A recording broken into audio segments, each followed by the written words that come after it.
ละกันได้ยินเสียง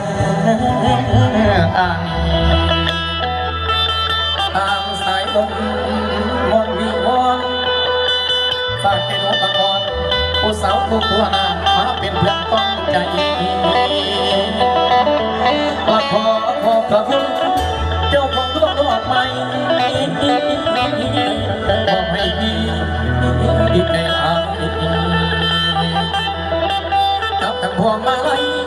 ที่บ่ลืมเดินรอง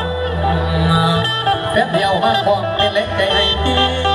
ตัวเมื่อตีคิดบ่นานอยากมาเยี่ยมอีกเดือนสองลำบากเสียงลำมองแน่นอนน้อแน่นอนจากนี้เป็นของบัน